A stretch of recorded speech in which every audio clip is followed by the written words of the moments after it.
If your tweet gets a knock from the FBI, you're in Jeremy Kauffman's shoes. Here's what went down. Jeremy Kauffman, a New Hampshire libertarian, recently found himself in hot water after a provocative tweet.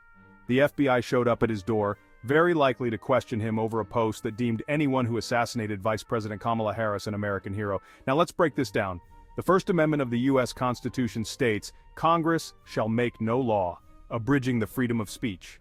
This means we have the right to express even unpopular opinions without fear of government retaliation.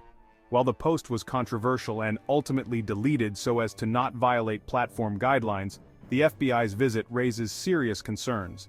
Does expressing a provocative opinion justify federal harassment?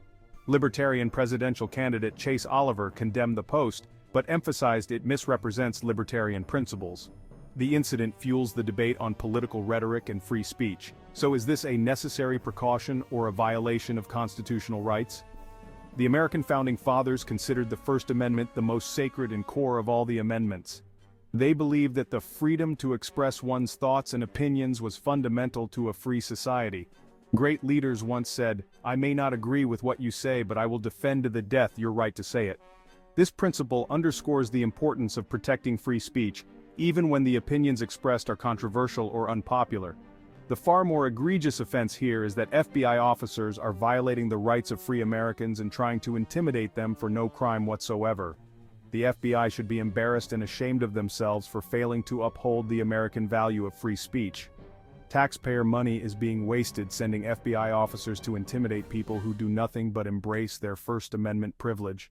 Sadly, some folks are so brainwashed by propaganda they are more concerned with someone's silly words online than the fact government has weaponized a department of armed thugs to intimidate and harass free people who say things they don't agree with. But the First Amendment is very clear on this topic. Americans have a right to constitutionally protected free speech. In a world where social media amplifies every voice, the boundaries of free speech are constantly tested. Conversations about what constitutes free speech versus a threat are more relevant than ever. As we navigate these complex issues, it's crucial to remember the core values that define our society. The right to free speech is a cornerstone of democracy, and it's up to us to protect it.